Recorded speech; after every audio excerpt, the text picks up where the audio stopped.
Hello and welcome to my YouTube channel math magic with Rajesh sir. मेरे YouTube channel math magic with Rajesh sir में आप सबका एक बार फिर से हार्दिक स्वागत है। मैं कल आप लोगों का ये लेसन स्टार्ट किया। पहले लेक्चर में हमने ट्रायंगल के कांग्रुएंस की कंडीशन बताई। दो कंडीशन हमने कल पढ़ा था, ठीक है। तो आज हम एक्सरसाइज 7.1 का दूसरा क्वेश्चन लेके आए। कल मैंने आपको बताया था किसी भी दो ट्रायंगल में, ठीक है, किसी भी दो ट्रायंगल में कुछ कंडीशन दी गई है, आपसे ये बोले कि prove that this triangle congruent to this triangle. अगर इन दोनों ट्रायंगल को सर्वांगसम प्रूव करना है तो कोई भी तीन कंडीशन आपको ढूंढनी है कि ये इसके इक्वल है। और अगर कभी ये पूछे कि सिद्ध करो कि ये साइड बराबर है या ये एंगल बराबर है, तो भी आप सर्वांगसम प्रूव करके शो कर सकते हो by CPCT, this side equal this side. CPCT मतलब अगर एक ट्रायंगल दूसरे ट्रायंगल के कांग्रुएंट हो गया, सर्वांगसम हो गया, तो इसके सभी अंग के बराबर होंगे, यानी कि संगत भुजा के बराबर होगी, संगत कोण के बराबर होगा। ओके, तो यहां पे देखिए क्वेश्चन नंबर सेकंड में क्या दिया है। ये ABCD is a quadrilateral. ABCD एक चतुर्भुज है जिसमें जो दिया है वो गिवन दैट में चला जाएगा, यानी पक्ष में चला जाएगा। जो दिया है उसमें दिया है ABCD में AD इक्वल टू BC, यानी कि this side equal this side, already given in question. And angle DAB this angle is equal to CBA this angle, already given question में दिया गया है। तो आपको प्रूव क्या करना है, क्वेश्चन में जो पूछ रहा है वो साध्य में जाएगा, यानी टू प्रूव में जाएगा। प्रूव करना है ट्रायंगल ABD। ध्यान दो पूरे ट्रायंगल पे। ये ट्रायंगल ये कांग्रुएंट है BAC के, इस ट्रायंगल के कांग्रुएंट है। कांग्रुएंट का मतलब सर्वांगसम है। सर्वांगसम का मतलब होता है कि इन दोनों ट्रायंगल की तीन कंडीशन को आपको इक्वल शो करना है, जिसमें दो दिया रहता है, तीसरा आपको अपने दिमाग से ढूंढना होता है। तो अब ये पक्ष हो गया, साध्य हो गया, उपपत्ति यानी प्रूफ में हम क्या लिखेंगे, दोनों ट्रायंगल को ले लो। इन ट्रायंगल जो प्रूव करना है ABD एंड ट्रायंगल BAC, आपको ये देखना है कि कौन कौन से तीन पार्ट्स इक्वल हैं दोनों के। देखिए जो दिया पहले वो लिख लो, AD इक्वल टू BC। आगे लिखेंगे गिवन यानी कि पक्ष भी लिख सकते हो। गिवन यानी क्वेश्चन में दिया है इसलिए बराबर है, AD इक्वल टू BC। एक पार्ट इक्वल हो गया, दूसरा पार्ट भी दिया गया क्वेश्चन में, angle DAB is equal to angle CBA। ये भी आप लिख सकते हो गिवन यानी कि पक्ष। ओके, पक्ष से ही दो मिल गया, आपको एक ही और ढूंढना है। अगर तीन मिल गए तो दोनों ट्रायंगल को आप कांग्रुएंट प्रूव कर सकते हो। तो तीसरा आपको अपने दिमाग से देखना है। देखिए इन दोनों में और इन दोनों में एक चीज दिख रही है कि ये जो साइड है AB, ये इस ट्रायंगल की भी साइड है और इस ट्रायंगल की भी साइड है। दिख रहा है कि नहीं दिख रहा है, AB दोनों में है। तो यहां लिखेंगे AB बराबर AB, आगे रीजन लिख देंगे कॉमन या उभयनिष्ठ, हिंदी में लिख देंगे उभयनिष्ठ, ठीक है। ये सवाल में नहीं दिया है, AB equal to AB question में नहीं दिया गया है, वही आपको ढूंढना है अपने माइंड से कि AB इक्वल टू, देखो तीन चीज मिल गया, ये भुजा हो गई, ये भुजा हो गई, ये कोण हो गया। तो भू शर्त से ये दोनों त्रिभुज क्या हो गए, सर्वांगसम हो गए। इसलिए triangle ABD congruent triangle BAC। आगे हम लिख देंगे साइड एंगल साइड, यानी कि भू को भू, यही आपको प्रूव करना है। पहला वाला प्रूव हो गया, इज दैट क्लियर। दूसरा वाला भी ये इसके नीचे आप डायरेक्ट लिख दो, BD इक्वल टू AC। अगर ये दोनों ट्रायंगल कांग्रुएंट हो गए तो उस ट्रायंगल के 6 पार्ट इस ट्रायंगल के 6 पार्ट के बराबर होंगे बाई CPCT। समझ रहे हो ना, यहां लिख देंगे। इसलिए BD equal to AC, bracket में लिख देना है CPCT, ठीक है।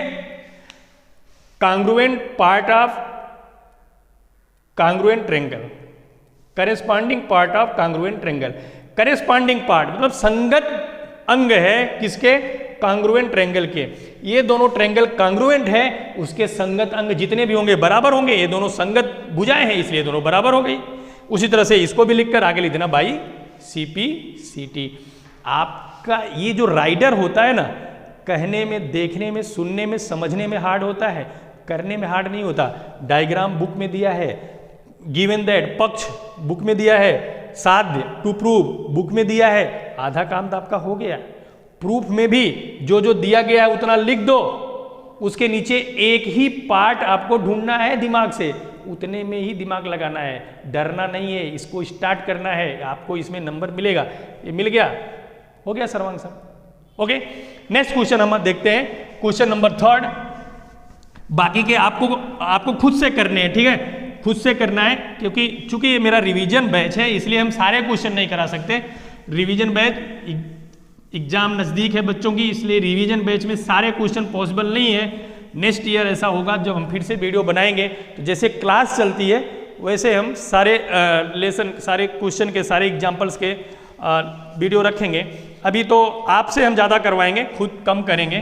3rd क्वेश्चन देखिए, दिया गया है, जो डायग्राम दिया गया है वो तो आपको दिख रहा है, ABCD। जो जो दिया गया है गिवन, यानी पक्ष में आपको किताब से ही देख के लिख लेना है। AD and BC are equal, means AD जो है वो किसके इक्वल है, BC के। AD और BC इक्वल है ऐसा क्वेश्चन में दिया गया है। And perpendicular to line AB, और AB पर दोनों परपेंडिकुलर है। परपेंडिकुलर मीन्स ये 90 डिग्री, ये 90 डिग्री, ऐसा क्वेश्चन में ही दिया है। यानी कि angle A equal to angle B 90 degree, ये क्वेश्चन में ही दिया गया है। तो आपसे पूछ क्या रहा है, टू प्रूव मतलब साध्य में आपसे जो करवाना चाहता है उसको लिखते हैं। So that CD bisect AB, CD bisect AB means CD जो है वह AB को द्विभाजित करती है। बाइसेक्ट का मतलब होता है divide in 2 equal parts, 2 equal parts में डिवाइड करना, उसको हम बाइसेक्ट बोलते हैं। मीन्स यहां अगर O है, बुक में शायद O ही दिया गया है, यस O है, अगर यहां पर O है तो ये AB का बाइसेक्ट मतलब ये साइड इक्वल ये साइड, अगर ये दोनों साइड इक्वल आ जाएं तो हम कह सकते हैं कि ये CD जो है AB को बाइसेक्ट करती है। बाइसेक्ट मतलब 2 इक्वल पार्ट में डिवाइड करना, उसी को बाइसेक्ट कहते हैं। तो ये साइड इक्वल ये साइड प्रूव करना है। हमने पहले बताया किसी भी 2 ट्रायंगल में अगर साइड इक्वल प्रूव करने के लिए बोले, एंगल इक्वल प्रूव करने के लिए बोले, तो आपको दोनों ट्रायंगल को कांग्रुएंट दिखा देना है, बस automatic by CP CT parts equal हो जाएंगे। चलिए प्रूफ में चलते हैं। उत्पत्ति यानी प्रूफ हमको इन दोनों ट्रायंगल को ले लेना है। In triangle OBC and triangle OAD क्या क्या दिया उसको पहले लिख लेंगे। देखिए AD equal to BC given यानी पक्ष यानी सवाल में दिया है, इसको आपको मानना ही पड़ेगा, इक्वल है। Angle A equal to angle B, ये भी सवाल में दिया है, angle A equal to angle B, ये भी एंगल पक्ष लिख सकते हो, गिवन दैट लिख सकते हो। अब देखिए हमने आपको पहले ही कहा था कि 2 ही चीज मिलेगी, तीसरा आपको अपने मन से ढूंढना पड़ेगा। अब इसमें तीसरी चीज ऐसी कौन सी ढूंढ सकते हैं हम कि दोनों ट्रायंगल कांग्रुएंट प्रूव हो जाए, बोलिए। देखिए ये एंगल इक्वल ये एंगल हो सकता है, या यहां तक दिमाग नहीं जाता तो कोई बात नहीं, ये एंगल इक्वल ये एंगल हो सकता है। क्यों? अपोजिट एंगल, सम्मुख कोण, हमेशा सम्मुख कोण बराबर होता है। अगर 2 रेखाएं एक दूसरे को इंटरसेक्ट करती हैं तो ये आमने सामने के कोण बराबर होते हैं, इसे अपोजिट एंगल कहते हैं। Opposite angles always be equal. So angle BOC is equal to angle AOD। Opposite angle या सम्मुख कोण, जो भी लिखो, इंग्लिश मीडियम वाले लिखेंगे अपोजिट एंगल। देखिए 3 मिल गया, 3 ही पार्ट से ये 3 पार्ट्स मिल गए, तो लिख देते हैं so triangle OBC, triangle OBC congruent triangle OAD, OAD। Bracket में क्या लिखेंगे, यहां पे 2 एंगल है, 2 एंगल है और एक ही साइड है, तो क्या लिखेंगे ASA एंगल साइड एंगल। सो हट, अगर ये ट्रेंगल और ये ट्रेंगल कांग्रुएंट हो गए तो ये पार्ट इक्वल होगा। सो BO इक्वल टू OA, यानी कि BO और OA जब इक्वल हो गया, इसका मतलब O मिड पॉइंट है, मध्य बिंदु है।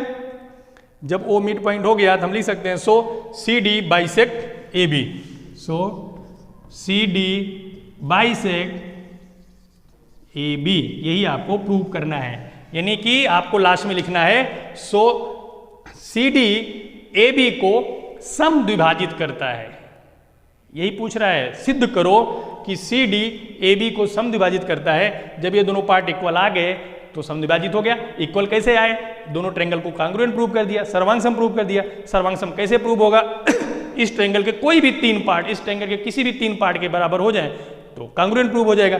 3 पार्ट में 2 पार्ट दिया गया है, ये इक्वल ये इक्वल ये दिया गया है, तीसरा आपको ढूंढना है। तीसरा देखिए ये एंगल इक्वल ये एंगल, अपोजिट एंगल, सम्मुख कोण, so this triangle congruent this triangle. बहुत ही इजी है, आप प्रैक्टिस कीजिए। 7.1 आपको कंप्लीट करना है। अगर आपको वीडियो अच्छा लगा हो तो प्लीज़ लाइक कीजिए, सब्सक्राइब कीजिए, जिससे अगला लेक्चर आपको तुरंत मिल जाए। कल मिलते हैं अगले एक्सरसाइज के साथ 7.2 के साथ। तब तक के लिए वंदे मातरम।